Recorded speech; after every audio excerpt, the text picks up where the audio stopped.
C'est bon, on est en direct sur Instagram ce soir pour parler d'espace, de temps, avec David Brie et Pierre Rofast.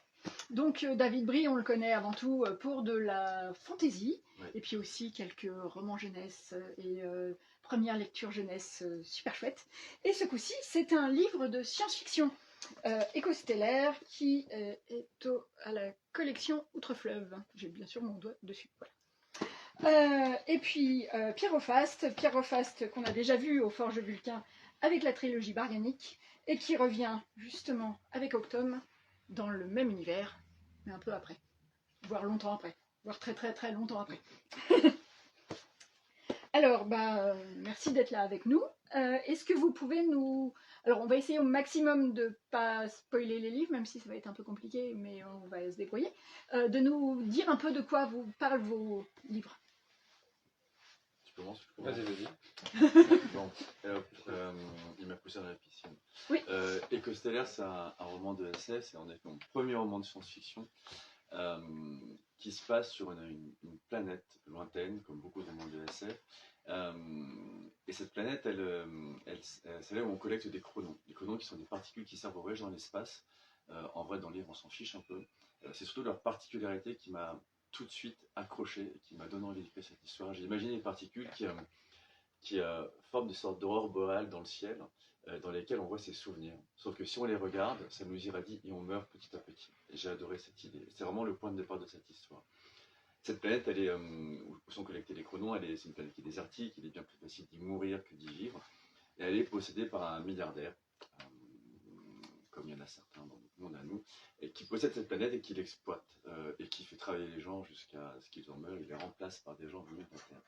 Donc évidemment, les gens essaient de se rebeller. Plusieurs rébellions ont déjà eu lieu avant le début de l'histoire. Toutes ont été réprimées dans le sang. Et Écostellaire va donc raconter une nouvelle rébellion. Cette fois-ci, les rebelles sont prêts à se battre. Ils ont une base spatiale, c'était mon grand kiff, une base spatiale dans un des astéroïdes cachés. Et ils sont prêts à lancer le combat. Sauf que juste au moment où vous allez partir à la bataille, un vaisseau arrive de la Terre, super armé, et en plus avec appuyé dans ses soutes des armes pour le milliardaire. Donc la rébellion va mettre en pause son attaque et va essayer de comprendre ce qui se passe avant de se décider de ce qu'elle va faire. Et le roman va donc raconter cette rébellion au travers de 3 personnages principaux. Le premier est le personnage principal, s'appelle Noam, pardon, je commence bien mon histoire, s'appelle Noam, qui a un pilote de génie, vraiment lui, un vaisseau entre les mains, il est passionné par ça, et il est vraiment extraordinaire. Sauf que Noam a perdu son amour de jeunesse dans la dernière rébellion, il s'en est jamais remis. En fait, Noam se perd et meurt petit à petit en contemplant les chronons, et il ne sait faire que ça, et piloter. Son meilleur ami, il est un peu plus rigolo, il s'appelle Kay, pour le coup, donc là c'est lui. Kay, c'est un informaticien de génie qui passe son temps dans la salle de commande en slip à faire de la muscu et à coder des intelligences artificielles. Ils ont une relation qui est très touchante tous les deux. C'est vraiment une très belle amitié, assez drôle. Ça se chambre pas mal. Et la troisième de la bande, c'est Éléonore, qui est, elle, à moitié autiste, voire peut-être un peu plus que ça d'ailleurs, qui est une scientifique de génie, vraiment, et elle est obsédée par son travail sur les chronons. Et en fait, les gens, elle s'en fiche complètement. Elle est dans son monde sur les chronons, et elle est persuadée que les chronons cachent encore un secret, et elle veut le découvrir. Et le roman va donc raconter le destin de cette rébellion au travers de ces 3 personnages qui ont chacun leur particularité. Et va raconter toutes les aventures, les trahisons, les retrahisons, les rebondissements, parce que c'est un roman d'aventure avant tout, un roman sur la liberté, sur l'amitié, sur l'amour et évidemment aussi sur le deuil. Bon, c'est surtout un roman d'amitié, hein. C'est un peu triste quand même, parce que j'aime bien les histoires tristes, mais c'est surtout un roman d'aventure. Donc voilà pour Écostellaire. Et Octome Alors, Octome, ça se passe dans la temporalité de la trilogie baryonique, mais c'est pas forcément obligatoire d'avoir lu la trilogie baryonique pour lire Octome.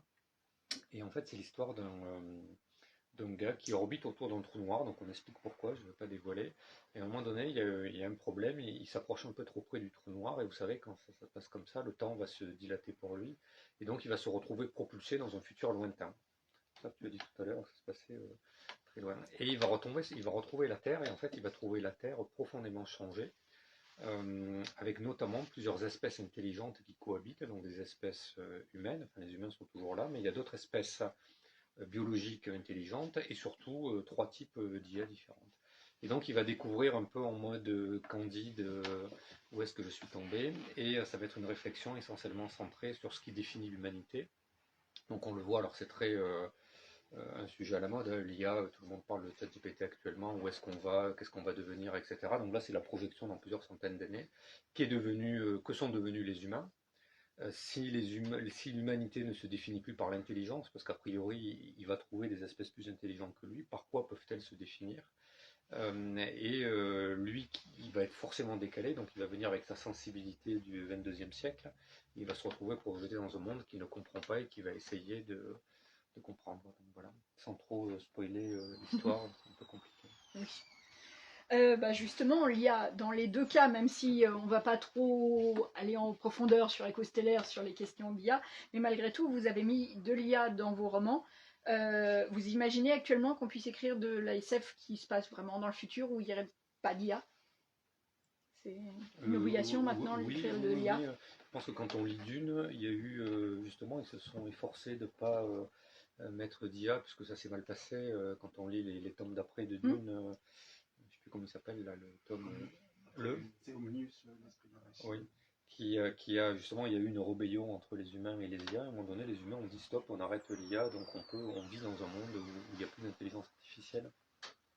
D'ailleurs, dans la trilogie baryonique, moi, je ne nomme jamais l'intelligence artificielle. Je ne dis pas que c'est l'intelligence artificielle, parce que justement, je pars d'un pseudo-théorème qui sera inventé dans le futur, qui démontre en fait que l'IA ne deviendra jamais une intelligence générale, comme on le dit, donc c'est mathématiquement prouvé, et donc il n'y aura pas d'intelligence artificielle. Ça sera tout au mieux des machines comme aujourd'hui, sachantes, mais non pas intelligence au sens humain du terme.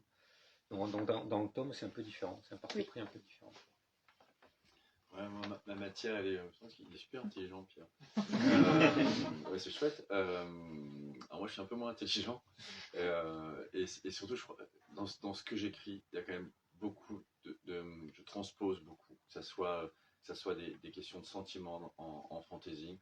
Et la SF, pour moi, on va essayer d'imaginer ce qui peut se passer plus tard, de souhaitable ou de non souhaitable. Et du coup, forcément, mon point de départ était aujourd'hui. Et du coup, ça parle de milliardaires, parce qu'aujourd'hui, on a des sujets de milliardaires. Ça parle d'intelligence artificielle et de comment on peut utiliser ça moi, je trouve ça assez fascinant. Avec toutes ces données qui sont utilisées, etc., sur tout, est-ce qu'on ne peut pas prédire le futur? Je trouve ça fascinant, cette question, et qui en amène 150 000 autres. Je trouve ça absolument fascinant. Et de cette fascination, j'en tire des histoires, même si, une fois de plus, c'est surtout un roman d'aventure, vraiment. Mais n'empêche que, dans tout roman, il y a aussi des fonds de questions qu'on se pose, des fonds d'envie, de peur, de souhait. Et en tout cas, moi, les questions que je me pose sont dans ce roman, et je ne pouvais pas imaginer de faire l'impasse sur l'intelligence artificielle à mon petit niveau de romancier et de rêveur.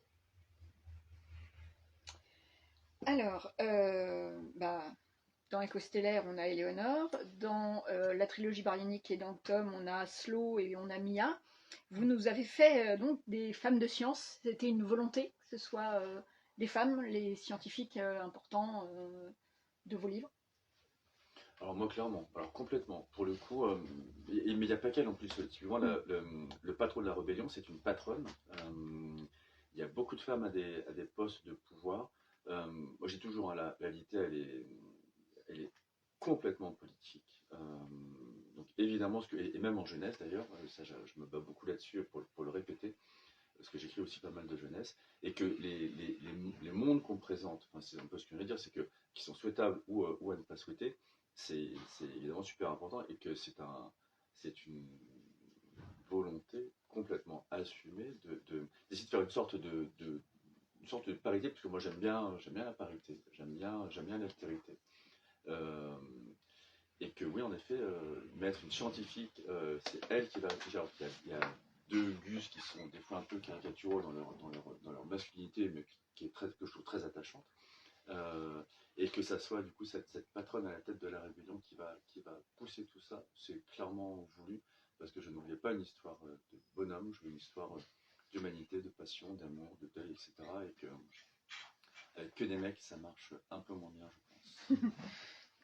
Oui, alors moi c'était plus une excuse en fait pratico-pratique, parce que dans la trilogie baryonique, les astronautes vont dans des orcas, qui sont des tout petits vaisseaux spatiaux où il y a 2 places.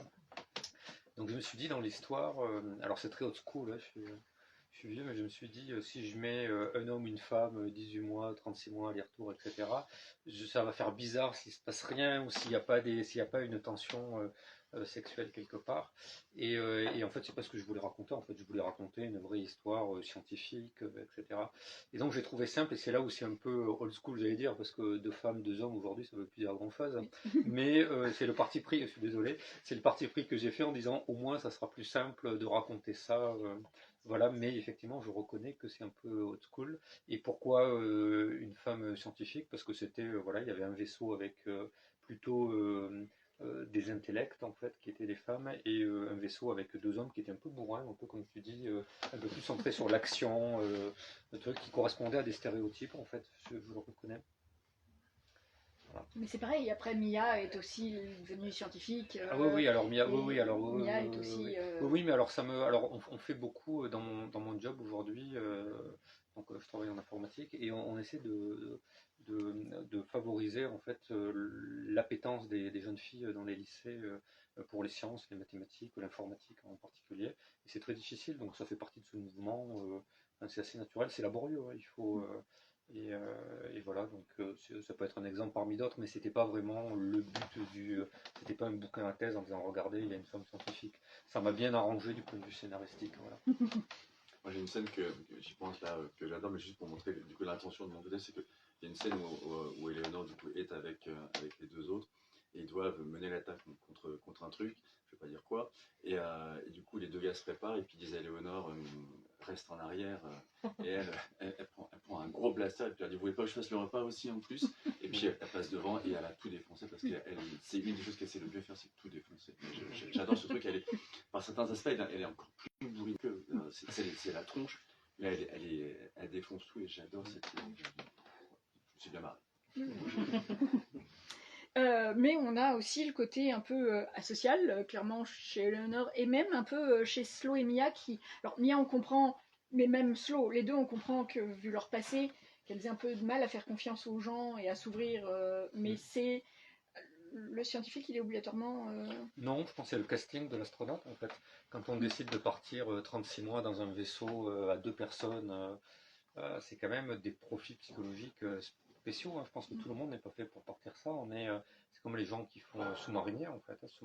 Alors d'ailleurs c'est marrant parce qu'au début quand j'ai voulu écrire de la science-fiction, je me suis posé plein de questions, enfin, je me suis remis à la page, etc. Et j'avais tendance à penser que les vaisseaux spatiaux c'était des gros avions en fait, des trucs. Et en fait non, c'est des gros sous-marins parce que le contexte est beaucoup plus je suis isolé dans le noir, je ne peux pas sortir dehors, je suis en atmosphère recyclés, etc. Et en fait, les spationautes, enfin les astronautes, ce sont des sous-mariniers. Et comme je connaissais un peu ce milieu-là, c'est effectivement des gens qui n'aiment pas forcément aller faire des randos ou voir le monde, sinon ils ne feraient pas ce job-là. Hein. Et là, c'est encore pire, dans un sous-marin, il peut y avoir plusieurs centaines de personnes, mais là, c'est 2 personnes. Et c'est voulu d'ailleurs, parce que j'explique à un moment donné qu'à partir de 3, il peut y avoir des clans, et il faut surtout qu'il y ait une bonne ambiance. Donc s'il y a 5-6 personnes dans un vaisseau, sur la longue durée, comme la vie n'est pas un long fleuve tranquille, il y aura toujours des disputes, et dès qu'on est plus de 3, il y a 2 clans. Donc le but du jeu, c'est de partir à 2, donc c'est voulu par l'agence spatiale, pour que, en cas de problème, les gens se serrent les coudes plutôt que se divisent. Donc c'est quand même des caractères spéciaux. Je pense que pas grand monde aimerait partir plusieurs mois avec une seule personne qu'on ne connaît pas forcément bien. Ouais, de mon côté, c'était un peu plus humain. J'avais rencontré quelqu'un qui avait rejoint ma famille quelques temps, qui était très particulière dans ses relations, qui avait une sorte de forme d'autisme. Et la relation je la trouvais assez fascinante parce qu'il y avait une sorte quelque chose de très abrupt, mais qui était très sincère aussi. C'est que des fois, c'était non, je te dirai pas bonjour, j'ai pas envie. Bon, je préfère les animaux aux humains. Et en même temps, enfin, c'était très abrupt, très déstabilisant. Et moi, j'adore ça. Il y a un truc où, du coup, moi, ça donne envie de rentrer en relation. Et je la trouvais vraiment passionnante. Et puis après, alors, je suis vraiment pas un spécialiste de ces structures, vraiment pas. Mais par contre, ce que je trouve intéressant, c'est ces gens qui sont dans un monde. Et je crois que quand on écrit, on est aussi dans un monde, clairement. Le fait d'être enfermé dans un monde où en fait il y a une seule chose qui a de l'importance. Euh, Chez moi, ça sera écrire principalement. C'est vrai qu'il y a comme une sorte de truc qui est très monomaniaque. Et du coup, je me suis dit, ok, je vais essayer. J'avais cette jeune fille que je trouvais hyper intéressante. Et je me dis, je vais faire une sorte de mélange quand même de cette obsession, de cette manière d'être très abrupte, et que je trouve en même temps assez rigolote, c'est qu'on a tous des trucs où, voilà, il faut dire bonjour, etc. Alors c'est important de dire bonjour, d'être gentil, etc. Sur carrément, ça donne quoi quelqu'un qu'on a juste rien à foutre, et ça donne quoi dans les relations. Voilà, donc j'ai essayé, c'est un peu ce mélange de tout ça. Et aussi, une chose que je fais pareil un peu plus à mon petit niveau à moi, mais c'est de montrer aussi la diversité des gens, c'est-à-dire qu'on peut être plein de choses différentes et avoir une place dans un roman. C'est pas une histoire de casting, c'est pas, je veux vraiment pas me dire que dans mes romans, il faut que je coche toutes les cases. C'est vraiment pas le cas. Mais là, tout s'y prêtait bien. J'avais l'envie, j'avais cette place-là, ce personnage-là, et que je voulais mettre sous les lumières. Et j'ai beaucoup aimé Eleanor. Elle m'a fait beaucoup rire. Mais ouais, il y a un vrai attachement humain aussi à ce personnage. On avait évoqué les vaisseaux. Qu'est-ce qui vous a... donc là, on a un peu parlé aussi des sous-marins, mais ils sont quand même très particuliers. En tout cas, si on parle des orcas, des petites boules rondes. On a aussi des vaisseaux dans Écostellaire, évidemment. Qu'est-ce qui vous a... Est-ce que vous avez des représentations autres même que les sous-marins ou quelles représentations ont inspiré les dessins et les designs des vaisseaux? Bon, moi je vais commencer parce que ça va être super rapide, pas grand chose. Moi c'est des vieux machins rouillés parce qu'en fait les chronos ça corrode un peu tout. Hein. Et du coup c'est pas hyper stylé. Enfin vraiment les vaisseaux, si vous voulez des beaux vaisseaux, venez pas dans les Costellaires, allez plutôt chez Pierre je pense. Parce que non, moi c'est vraiment des trucs tout pourris qui fonctionnent, qui vont bien, et ça se bastonne. Il y a plein de bastons dans l'espace. Hein. Ça c'était mon gros kiff. Mais les vaisseaux, non, à part que ça va vite et que ça canarde à mort, le reste, non, c'est vraiment rouillé. En fait, ça se passe dans un. Les chronos, vraiment, c'est très nocif, ils corrodent tout. Et du coup, on n'a pas de jolis trucs comme dans Star Wars ou machin avec les X-Wing, non, pas du tout. C'est moche. Alors moi j'étais parti avec la trilogie baryonique et Octom à vouloir faire de la hard SF, donc qui respecte la science, donc je m'étais mis ça comme contrainte, donc les vaisseaux ils vont pas vite, enfin c'est pas du tout, ils vont à la vitesse des vaisseaux actuels. Par contre ils traversent des trous de verre, donc des trous noirs et des fontaines blanches, ce qui est un peu discutable du point de vue de la physique, parce qu'on sait que les trous de verre sont une potentialité théorique, on les a pas encore vus, mais ça pourrait exister. Par contre, de là à mettre un vaisseau dedans qui ne se fasse pas écraser dans un trou noir, c'est quand même le point d'RDSF qui est un peu mou, quoi. C'est pas super clean. Alors je me suis dit comment je vais trouver l'astuce pour dire oui, mais ils sont suffisamment résistants.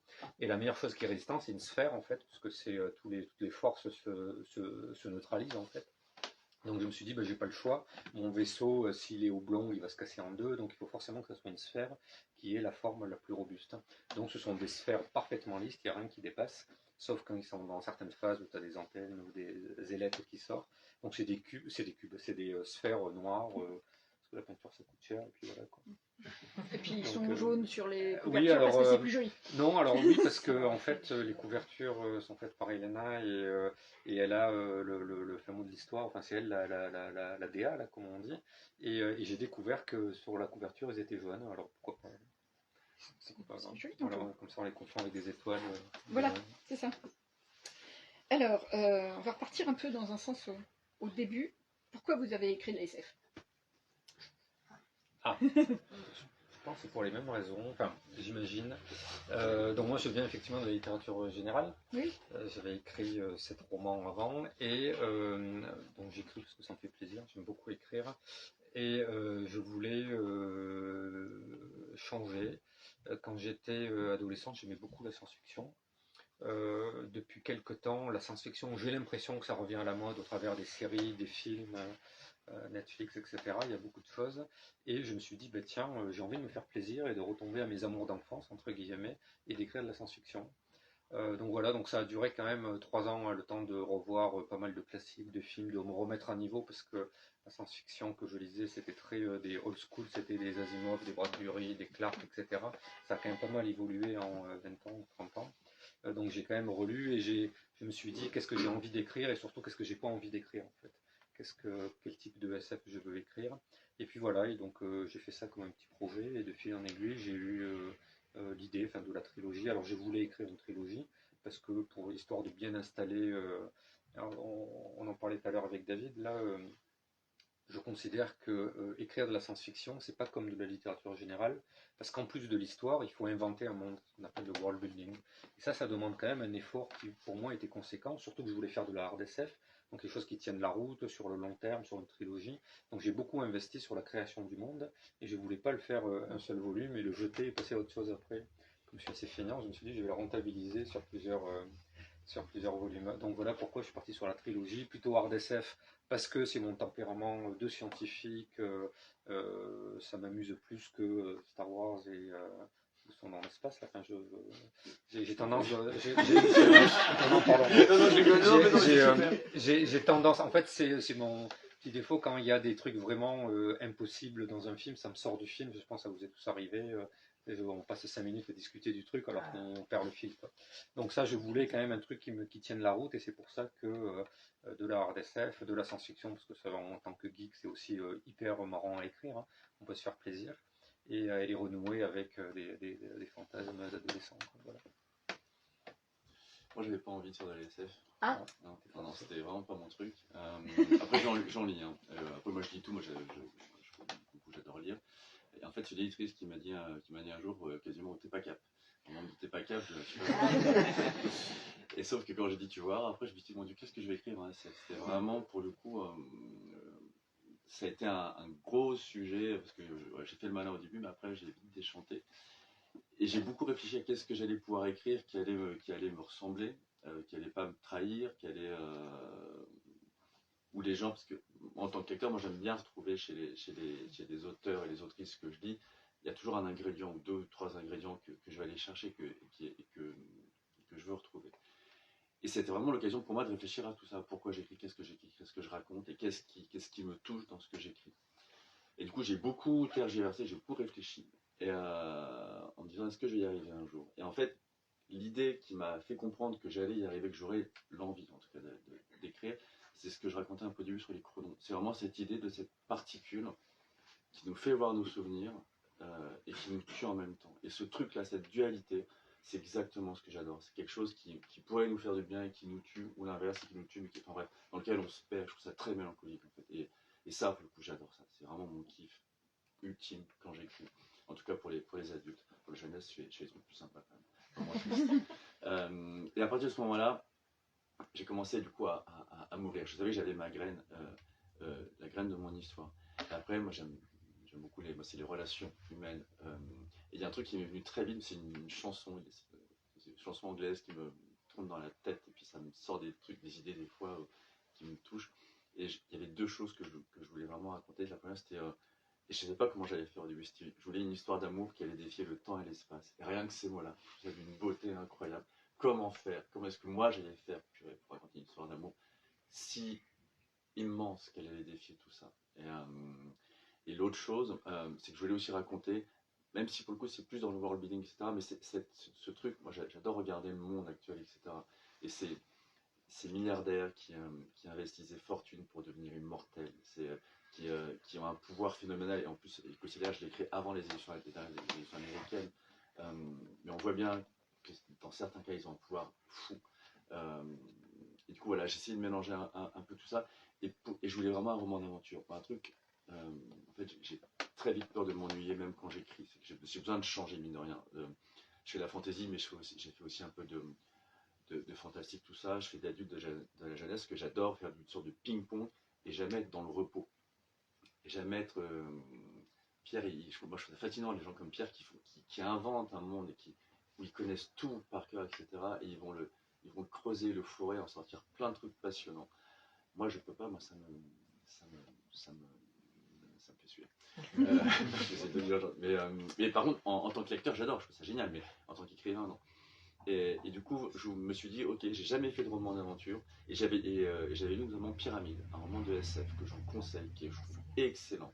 Et j'avais cette image, c'était un été, j'ai lu Pyramide, et j'étais sous mon tilleul, j'habitais la campagne, j'ai une chaise hamac, qui est un bonheur, et tous les midis, je faisais une pause dans mon écriture, et je lisais Pyramide avec des chapitres courts, et j'étais là, waouh, trop bien, trop bien, et c'est vraiment un bouquin qui est super.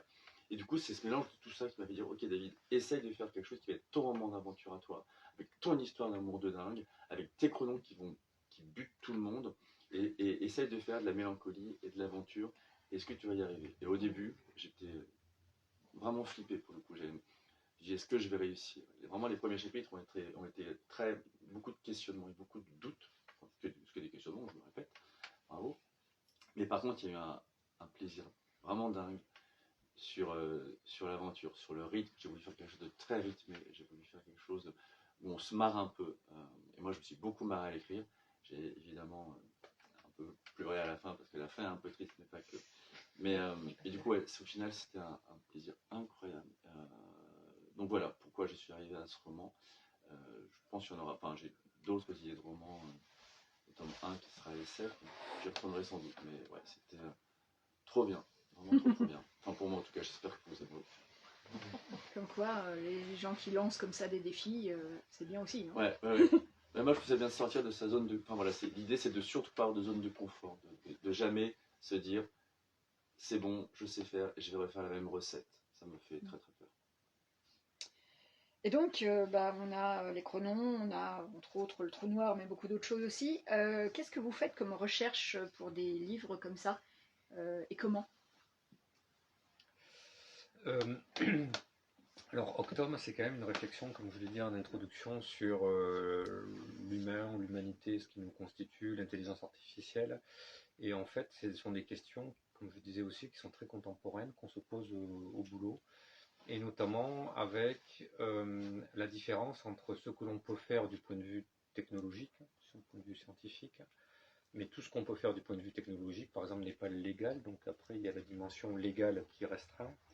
Ensuite, derrière le légal, il y a l'éthique, en fait. Tout ce on peut faire des choses qui sont juridiquement acceptables, mais qui ne sont pas du point de vue éthique.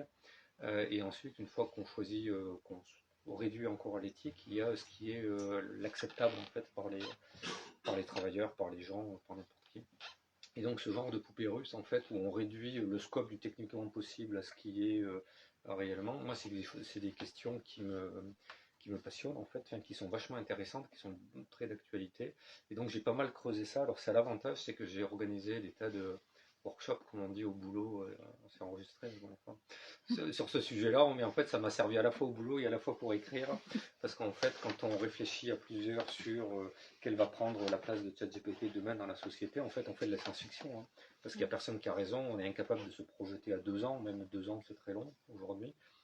Et donc, l'avantage d'écrire de la SF, c'est que personne ne vous jugera en disant ouais, vous racontez n'importe quoi, c'est pas vrai, ça peut pas être là. Là, c'est une histoire de fiction, science-fiction, donc je peux vraiment écrire ce que je veux. Mais j'ai beaucoup aimé ce travail de préparation vraiment avec des professionnels. On a travaillé avec des philosophes, des juristes, des gens comme ça, pour voir l'étendue des possibles avec toutes ces petites cases que j'ai détaillées. Et ensuite, moi, je choisis celle qui m'intéresse, celle que je veux développer en disant bah tiens, ce fil-là, il est intéressant, je vais le tirer jusqu'au bout pour voir l'absurdité du truc, ou etc. Donc oui, moi j'ai pas mal travaillé sur sur ça en fait, comme si c'était et enfin, ceux qui m'ont lisent déjà depuis quelques années savent que chez moi j'ai un grand mur là dans lequel je mets toutes mes idées, les post-it, je structure bien les romans. Et désolé. Et en fait là je me suis régalé parce qu'il y avait plein de dimensions en fait. Il y avait la dimension technologique, éthique, philosophique, sur l'humain, enfin sociologique en fait, qu'est-ce qu'on va devenir. Donc j'ai fait des tas de trucs et après j'ai essayé de transformer ça en roman. Je sais pas si c'est réussi, mais en tout cas j'ai bien creusé ces aspects-là. J'étais presque l'ethnologue qui vient dans le futur et qui observe ce qui est devenu la civilisation et qui essaie de reconstituer à l'envers, de savoir alors comment on en est arrivé là en fait. par quelle phase on s'est loupé pour qu'on tombe si bas ou si haut, enfin on va voir. Moi, j'ai toujours été fasciné par l'espace. Il y a un truc, pareil, ça c'est quelque chose qui est quand même, dans tous mes romans adultes et jeunesse, c'est le merveilleux. Il y a le merveilleux, c'est ce qui me transporte, me transcende. Enfin, j'ai vraiment un truc avec ça. Et l'espace est pour moi source de merveille, enfin, je pense pour beaucoup de monde, c'est-à-dire que d'imaginer cet infini, on ne sait pas ce qu'il y a derrière, c'est comme une forêt en fait. Les étoiles, c'est juste magnifique. Quand on voit des fois des photos des gros satellites, enfin, c'est d'une beauté incroyable. Les amas, enfin, les nébuleuses, tout ça, c'est vraiment très beau. Et du coup, même si j'avais écrit quelques nouvelles en SF, mais j'ai toujours eu cette fascination quand même, j'ai toujours cette fascination pour l'espace. Du coup, je sais comment fonctionne un trou noir, enfin, grosso modo. Je ne suis pas scientifique, hein, mais j'ai toujours connu ça, les trous de verre, je connais. Enfin, mon vaisseau spatial, je sais qu'ils peuvent aller trop vite, etc. Donc j'ai pas eu trop, puis comme je suis paresseux, c'est plutôt pas mal, mais j'ai pas eu trop à creuser ce truc-là. J'ai un peu plus creusé, mais c'est pas les bien non plus. Puis pareil, ça m'intéresse, mais c'est comment les souvenirs, enfin, il faut sûrement un peu du cerveau sur les souvenirs, parce que le fait que les chronos reflètent nos souvenirs, je voulais pas, enfin, ça peut pas être de la magie, on est dans la SF. Alors on peut faire la SF un peu magique, mais c'est pas trop ce que je voulais faire. Donc j'ai regardé un petit peu comment pouvait fonctionner le cerveau avec les ondes électromagnétiques, etc. Et comment ça pouvait, juste, je voulais que ça soit crédible. C'est pas la RDSF, moi j'en lis un peu et je trouve ça super intéressant. Enfin, ce sont des belles histoires et en plus c'est vachement intéressant. Moi je voulais pas faire de la RDSF, par contre je voulais quand même que ça se tienne un minimum. Donc voilà, ça vient surtout, mes recherches, c'est surtout de la curiosité, moi, en tant que bonhomme, des choses qui me fascinent. Mais j'ai pas. Il y en a qui, des fois, je sais pas ce que tu as fait, Pierre, toi, mais il y en a qui font des recherches pendant 1 mois, 2 mois, 3 mois pour faire leur roman. Oh, moi je pense que je me tire une balle. Non, j'utilise vraiment, j'emmagasine beaucoup, je suis vraiment très curieux. Et j'emmagasine plein de choses, tout ce qui peut m'intéresser. Et après, j'utilise ça. Mais toi, tu fais des recherches de langue 3 mois, je serais content. Enfin, non, je serais triste en fait, parce que je prends un énorme plaisir à faire cette recherche-là. J'ai l'impression que c'est la phase la plus intéressante d'un roman où en fait on construit. Non, mais c'est vrai, bah oui, les gens. Non, mais je trouve que c'est en fait on part. Alors, c'est une idée que j'avais développée dans les embrouillamini. En fait, on a plein d'idées, il y a plein de développements possibles, il y a des milliers de scénarios possibles, et à un moment donné, à force de réfléchir, on imagine ces parcours-là, et hop, on va prendre un des parcours parmi N, parmi 100, quoi. Et je trouve que cette phase-là, elle est, enfin, moi j'aime beaucoup, avant d'écrire le scénario, le pitch, de se dire, j'ai toute cette matière première-là, il y a des trucs que je vais mettre de côté, d'autres que je vais utiliser, et quel est mon assemblage de Lego pour former une histoire unique. Parce qu'avec des briques de Lego, on peut faire ce qu'on veut en fait. Et je trouve que cette phase-là, c'est vraiment de la créativité pure, et c'est là où je m'éclate le plus, en fait, de trouver la meilleure. Après, il faut malheureusement écrire. Il faut écrire, il faut donner vie, il faut transformer ce Lego-là en livre, en fait, en histoire. Avec plusieurs itérations, enfin, plusieurs étapes de relecture, etc. Et moi, je prends énormément de plaisir à cette phase qui dure 18 mois. Alors, si 3 mois, ça te fait peur, jamais de la RSF. non, mais c'est pas que là, je fais ça aussi pour la littérature générale, mais en fait, c'est à temps masqué, parce que pendant que tu fais ça, ça prend très peu de temps. C'est vraiment de la réflexion tout le temps, tu notes, tu mets des trucs. Pendant ce temps-là, tu peux écrire un autre roman ou relire. Il y a des biseaux, enfin, les projets de livres se font en biseau. Mais moi, j'aime bien prendre le temps de créer le truc et voilà, et d'avoir choisi parmi toutes les idées que j'avais, lesquelles j'assemblais. Et d'ailleurs, Les Embrouillamini, donc qui est un roman qui est un peu comme un livre dont vous êtes le héros, où c'est né de cette frustration-là de dire mais en fait j'ai plein de conclusions, plein de fins possibles à mes romans, et manque de peau, vous allez en acheter qu'une. Alors j'ai prévu 10 développements, 20 fins différentes, et malheureusement vous allez payer une pour une. Et dans mon tiroir j'en ai plein d'autres. Donc j'ai écrit Les Embrouillamini en 2021 pour justement dire, ben, en fait, à la fin du premier chapitre, c'est vous qui décidez si la personne, elle part au Mexique, elle reste en France, etc. Et avec la difficulté de, contrairement aux livres dont vous êtes le héros, qui sont très centrés sur l'action, il n'y a pas de psychologie. Là, il fallait garder quand même une psychologie. Si un gars tue, faire hommage à David, une personne au chapitre 23, il faut qu'il s'en souvienne par la suite, en fait. Hein, ce qui n'était pas le cas dans le livre dont vous êtes le héros. Même s'il n'a pas tué quelqu'un dans le chemin qu'il a pris. Donc il y avait toute une histoire d'astuce. Mais là, c'était vraiment le pied. Alors là, c'était compliqué comme livre à écrire. Mais c'était vraiment ce que j'aime faire, en fait. En tout cas, pour les gens qui écrivent, on voit 2 méthodes. Oui. Et choisissez la vôtre. Est-ce qu'il y a des questions dans le public? Oui. Pour Pierre et j'en aurai après pour David. J'ai fini octobre et C'est bien.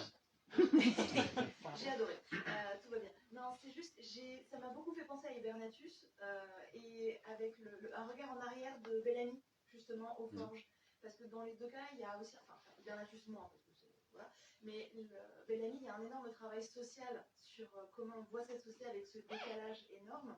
Et j'ai vraiment retrouvé cette structure-là dans Octome, au-delà du travail de l'intelligence artificielle ou quoi, c'était ce côté social, la place de l'humain dans cette société qui n'a plus vraiment besoin de lui, entre guillemets, et les solutions que tu apportes. Donc, ces solutions-là, tu avais déjà prévu. Qu'est-ce que tu voulais faire à la base, en fait? J'espère qu'on va poser ma question. J'ai pas sûr d'avoir compris, mais j'ai bien aimé Hibernatus. Je sais pas si non, qu'est-ce que je voulais? Je voulais alors tu as raison. Alors déjà, c'est pas une histoire inédite où tu as raison. Le bon dans le futur ou dans le passé d'un humain qui se trouve en décalage, ça a déjà été vu. Hein. Ça a déjà été vu. Là, c'était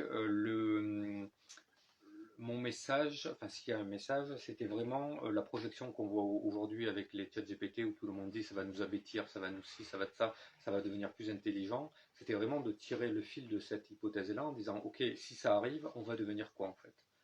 Donc c'était vraiment ça, c'était le truc, c'était une projection. Si on continue à ce rythme-là et si tous les gens qui sont technophobes, alors je sais pas si c'est le mot, mais qui ont peur en fait de la tournure que prend l'IA ont raison, quelle sera la société dans 100, 200, 400, 800 ans en fait? C'est un peu idiocratie aussi. C'est possible, oui, oui. Alors après, si effectivement, après il y a des développements assez, sans spoiler, assez simples. Si l'IA devient plus intelligente, et c'est déjà le warning que mettent certaines personnes, hein, oh là là, les jeunes vont plus réfléchir par eux-mêmes, etc. Donc forcément, il y a un des streams, c'est l'idiocratie, oui. Mais pas que, tu vois, il y a... mais du coup, ça pose cette question de dire, ok, aujourd'hui, on fait le focus sur l'intelligence. Soit, et on a une société qui est très basée sur la valorisation de l'intelligence. Il y a 7000 ans, 40 000 ans pendant les hommes préhistoriques, l'intelligence était sans doute moins importante que la capacité à chasser, à être physiquement robuste, etc. Ce qui montre que ce qui fait la caractéristique de l'individu dominant, homme ou femme, change avec l'époque. Tu vois. Donc s'il y a 40 000 ans, c'était pas l'intelligence arrivait en deux, enfin, c'était plutôt latent, mais que pour survivre, il fallait courir vite, avoir une vue perçante, etc. Donc si demain c'est plus l'intelligence, ça va être quoi, tu vois? Et c'est la question que pose le roman. Y a-t-il une réponse? Et s'il y a une réponse, laquelle est-elle? Je sais pas si ma réponse est aussi claire que ta question. Ça me fait réfléchir après en plus. Tu avais une question? Ah ouais. Est-ce que je l'ai perdu? Ah ouais. Intelligent. Pourquoi je l'ai pas noté? La soupe au chou. Après Hibernatus. J'aurais pu. Non, est-ce que quelqu'un d'autre a une question? Ouais. Est-ce que quelqu'un a une question? Pour qu'elle puisse réfléchir à... Oui. Est-ce que vous avez 2 ou 3 titres d'auteurs de SF contemporains que vous aimez? Il y a Romain Benassaya, Ah ouais. Trop bien, Romain Benassaya, super roman d'aventure. Mais aussi Arca, enfin, il en a fait toute une palanquée. Et c'est vraiment... enfin, moi j'aime bien aussi, donc on partage. Moi surtout Pyramide, j'ai vraiment accroché. Il y a Romain Lucaso qui est... alors, il a fait 2 tomes, alors moi les séries, j'ai mal à les séries, je n'ai pas le temps, j'ai trop de trucs à lire. Mais là, Latium est vachement bien. Ouais, c'est le prologue de Latium est incroyable. Enfin, il réussit à rendre passionnant un flux de particules dans un vaisseau. Enfin, c'est fou, vraiment fou.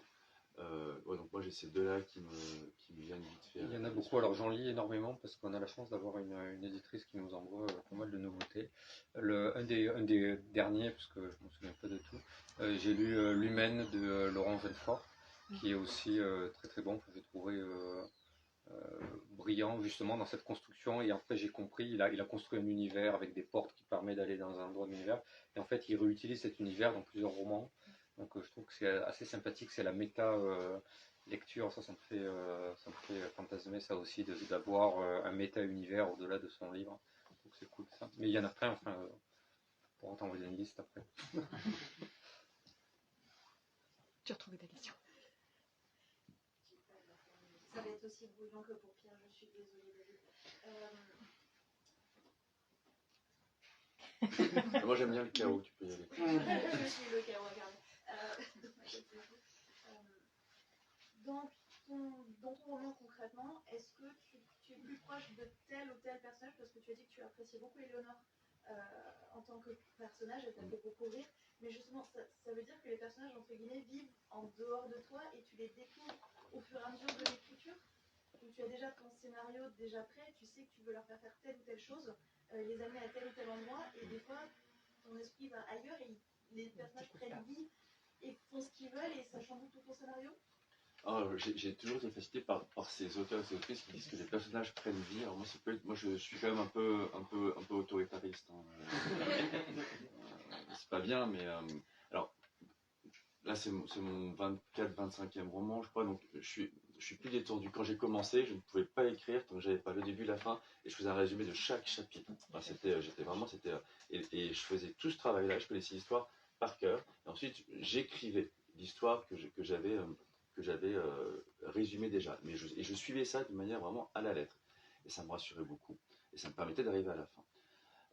Au bout de 25 romans, et puis pareil, Alors, non, c'est gentil, Pierre, merci beaucoup. La peur de m'ennuyer, et puis l'habitude, et j'ai moins peur en fait aujourd'hui. Ce qui va dire que j'ai pas peur, je suis pété de trouille d'un roman, et je crois que je pense que c'est important d'être pété de trouille. Mais sauf que je sais que je peux arriver au bout d'un roman aujourd'hui. Donc aujourd'hui, ce qu'il me faut, il me faut la fin. Déjà, il me faut la fin. Grosso modo, j'ai pas besoin de la savoir, de la connaître précisément, mais j'ai besoin de savoir, grosso modo, comment ça se termine. J'ai besoin d'avoir mon point de départ, et j'ai besoin d'avoir deux, trois passages, un peu plus, ça c'est un gros roman, donc un peu plus. Et après, je me laisse aller. Et j'adore ça parce que, il y en a qui disent qu'ils découvrent, enfin ils le font évidemment, hein, le roman au fur et à mesure. Non, moi je sais où je vais aller à peu près. Les personnages, je crois que j'ai besoin d'être très connecté à eux. Je crois que chacun des personnages, les gentils comme les méchants, c'est un bout de moi. Pour moi, écrire, c'est comme du théâtre. Enfin, c'est comme ça que je le vois. Je dis pas que c'est comme ça pour tout le monde et que les grands ponts d'écriture diront que c'est ça. Je m'en fous un peu d'ailleurs. Mais en tout cas, moi, je crois que je ne peux pas toucher, je ne peux pas emporter si je ne mets pas beaucoup de moi dans les personnages. Et du coup, les gentils, c'est ma part gentille. Les méchants, c'est ma part de méchanceté. On a tous peur, on a tous des trucs, on a tous des défauts, quoi. Et Éléonore, pour le coup, alors, c'est marrant parce que en fait, j'adore les gens, mais sauf que le reste du temps, je suis tout seul chez moi, et mes voisins, etc., ils savent qu'en fait, il ne faut pas venir m'embêter parce que je suis complètement dans mon truc. Moi, quand les gens viennent me voir à la maison, ça me fait chier. En fait. Alors que je les adore, les hommes que je suis en train d'écrire, et écrire, c'est un truc. Et je crois que tant qu'on est on ne peut pas imaginer ce que c'est.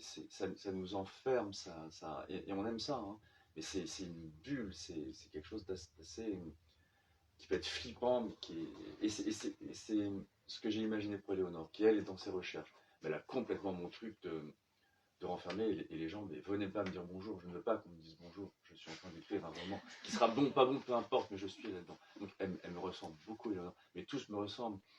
Tu sais, il a un humour, j'adore, il a un humour qui est un peu vachon, etc. Mais c'est même avec mes potes, je suis infect comme mes moqueurs comme lui, etc. Et Noam, il a ce côté mélancolique émerveillé que j'ai aussi. Et Radent, avec ses fantasmes de puissance, etc., machin, de contrôle, je pourrais avoir ça. Je trouve que je ne suis pas comme ça, mais je le comprends tellement. Non, mais parce qu'après, on est tous humains et que les défauts des uns et des autres, on les connaît.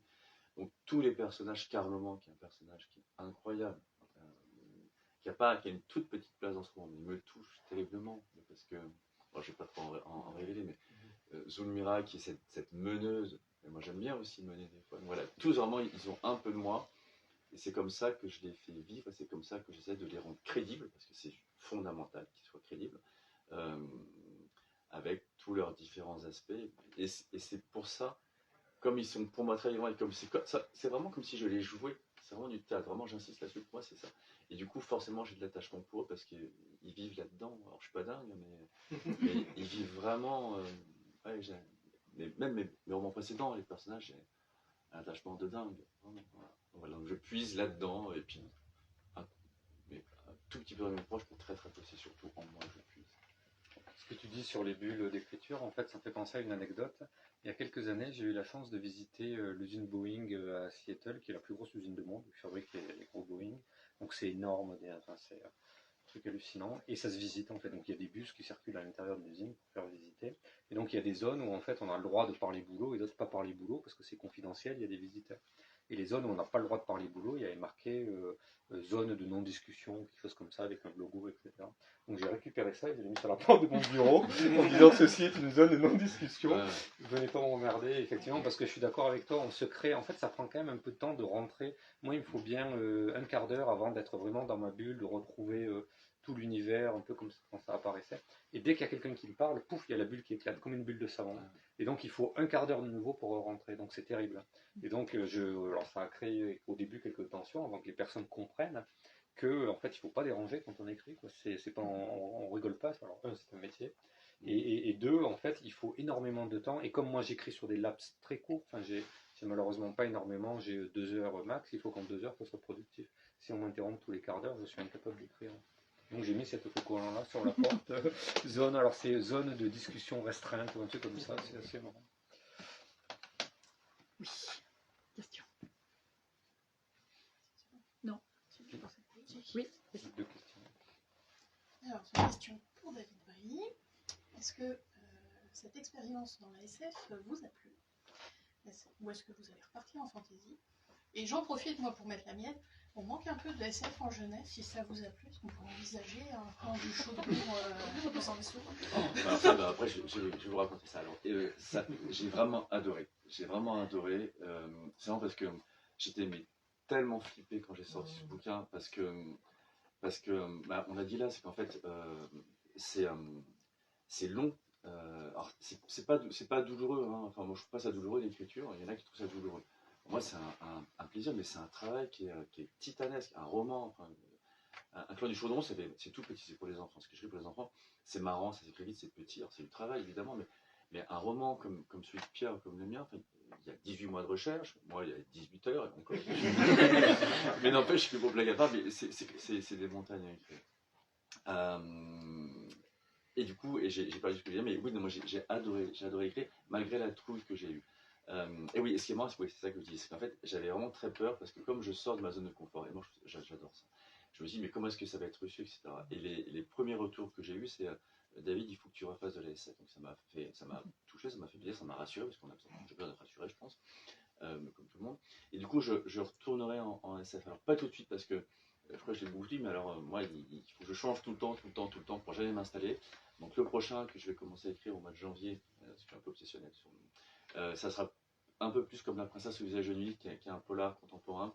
Mais là, c'est plus le réalisme magique que je veux explorer, avec toujours ce truc du merveilleux, qui me fascine, qui me touche beaucoup, et de l'amour. Là, ça sera plus un roman sur une famille et qui parle de merveilleux, d'amour et de mort, parce que j'adore la mort.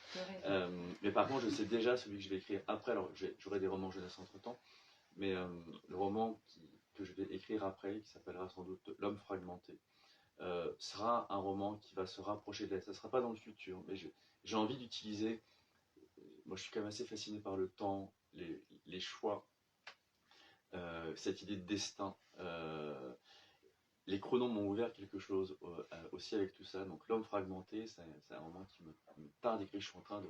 La graine, elle grandit, et je suis très enthousiaste à l'idée de me mettre sur ce roman. Donc c'est celui que je ferai après en adulte, donc ça va peut-être plutôt dans 2 ans, 2-3 ans, je pense. Et sur la jeunesse, en fait, il se trouve que avec Nathan, je travaille beaucoup avec Nathan en jeunesse, on parle de plein de trucs, et plusieurs fois on s'est dit qu'on allait faire de l'SF, sauf qu'en fait, l'SF ça marche pas en jeunesse, et du coup, comme enfin en tout cas c'est ce que me dit mon éditeur, et moi je l'écoute. Parce que je me dis toujours qu'il sait mieux que moi. Et en fait, moi qui ai 375 000 idées dans la tête à chaque fois, du coup, je lui dis, ouais, tu pourrais faire ça. Il me dit un peu tout doux bijou, David. Et puis il dit, bon, la SF, on va le faire après. Mais, et en fait, du coup, j'étais super malin des fois ça m'arrive, c'est qu'en fait, je voulais faire un truc un peu post-apo jeunesse, bon, qui marche un peu, mais en fait, je vais me mélanger avec une sorte de fantaisie, donc ça va être assez rigolo. Il faut que je trouve le temps de le faire. Après, j'ai une idée, j'étais en rencontre scolaire la semaine dernière, et je voudrais faire une sorcière atomique. Donc, c'est pas vraiment de la SF, mais on s'en rapproche un peu, donc bon, peut-être un jour. Mais c'est vrai que cela dit, je trouve ça vachement bien. Et Pierre a pas mal parlé de science et tout, mais que ce soit garçon ou fille d'ailleurs, je pense qu'il faut donner, redonner l'amour de la science. L'espace, enfin, je l'ai dit, l'espace c'est quand même merveilleux et fascinant. Mais amenons les enfants à ce goût de l'espace, de la science. C'est important, déjà c'est chouette, mais c'est super important. Donc voilà, j'étais un peu long, désolé. Dernière petite question, oui.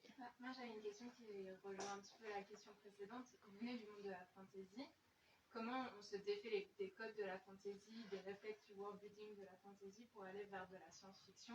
Et comment vous convaincriez quelqu'un qui vient de la fantasy, qui aime la fantasy, de se lancer dans le périple de la science-fiction et de donner une chance à la science-fiction dans ses lectures et l'écriture aussi? Ouais.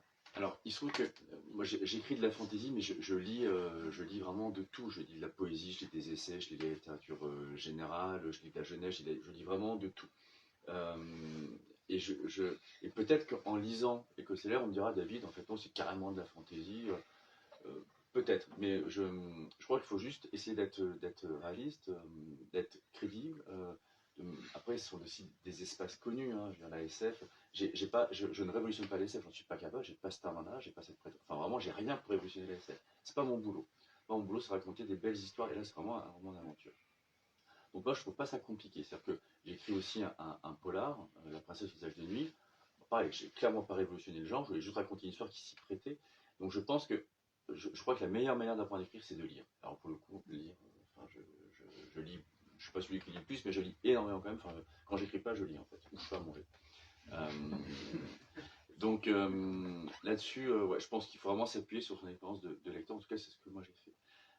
Après, votre question sur comment convaincre. Du coup, c'est une question pour tous les deux. Ouais. Parce que là... Du coup, je vais faire vite comme ça, Pierre pourra répondre aussi. En fait, je pense que c'est les thèmes. Tout à l'heure, moi je disais que moi, ce que je trouve hyper intéressant chez Pierre, c'est justement ce truc un peu RDSF où en fait il y a l'histoire qui va nous emporter. Mais moi qui suis fasciné par l'espace, et ben, je vais apprendre des trucs, là, les orcas qui sont tout ronds parce que les pressions, machin, quand ils vont, quand les plis dans l'espace, c'est fascinant. Juste rapidement sur Écostellaire, en fait, les gens qui n'aiment pas la SF, et j'en ai pas mal qui m'ont dit, David, je sais pas si, enfin, on va essayer avec eux, mais moi, c'est un roman d'aventure. Et c'est le point de départ. Et pour moi, c'est ça, la seule chose que je peux dire, c'est que c'est un monde dans lequel le héros regarde ses souvenirs, il sait que ça le tue parce qu'il n'arrive pas à faire le deuil. Et rien que ça, moi, ça me touche tellement. Et c'était vraiment le point de départ. Si ça accroche quelqu'un, je pense qu'il lira le roman, que ça soit de la poésie, du Lovecraft, de la RDSF ou pas. Si par contre ça ne touche pas la personne, évidemment, on a le droit. Dans ce cas-là, en effet, c'est. Puis si, j'ai un deuxième truc, c'est comme Star Wars. Et puis après, si ni l'un ni l'autre ne marche, bon voilà, je dis bon, non, bon. Lisez Pierre, c'est vachement mieux. Non, c'est une bonne question parce que moi j'ai eu alors pas la question sur la fantasy, mais de la littérature blanche générale à la SF. Et une des questions qu'on a eues avec David, mon éditeur, c'était de dire est-ce que mon lectorat des précédents romans vont me suivre sur la SF. Alors premièrement, la question en soi, elle n'est pas très importante, c'est-à-dire si il ne me suit pas, ben, tant pis. Mais derrière, ça veut dire que, et ça on l'observe, hein, aujourd'hui en France, je trouve que les genres sont vachement cloisonnés. Par exemple, ici, on est dans une librairie imaginaire, à côté, il y a une librairie générale, et souvent, les gens qui ont un genre de prédilection, que ce soit polar, fantasy, SF, littérature générale, en fait, ils ont tendance à rester par confort dans ce type-là, et rares sont les lecteurs comme David qui lisent de tout, en fait. C'est assez rare. Et souvent, moi, j'ai et donc, on est face à nos propres a priori. Par exemple, moi, je lis pas de polar, et ça me fait un peu peur quand on me conseille un polar, parce que ça paraît tellement grand, j'ai pas les clés, je sais pas par où commencer, je me dis non, mais c'est pas pour moi, j'ai tant de choses à lire en blanche ou en SF, ou pareil en fantasy, tu vois. Et c'est une vraie question de dire, moi je lis que de la fantasy par exemple, est-ce que je vais passer à la SF? Il y a un petit côté appréhension, peur d'être un peu bête, peur de ne pas se prendre le bon, de ne pas choisir. Donc c'est une vraie bonne question. Et je pense que la meilleure réponse, c'est de dire, enfin, ce qu'a fait David, hein, on raconte des histoires. Si l'histoire vous touche, en fait, la même histoire peut être déclinée en fantasy, en médiéval, en SF, en tout ce qu'on veut. En fait, l'histoire reste une histoire. En fait, c'est une histoire d'amour, reste une histoire d'amour, quelle que soit l'époque. Donc c'est ça qu'il faut toucher, la corde sensible. Et si on n'y arrive pas, tant pis. Mais il ne faut pas jeter la pierre aux gens. C'est difficile de changer de genre. Hein. C'est difficile de passer outre nos propres préjugés. Enfin, c'est mon impression. Si vous avez d'autres questions, vous pourrez les poser pendant la dédicace. Merci David, merci Pierre. Merci beaucoup. Merci beaucoup.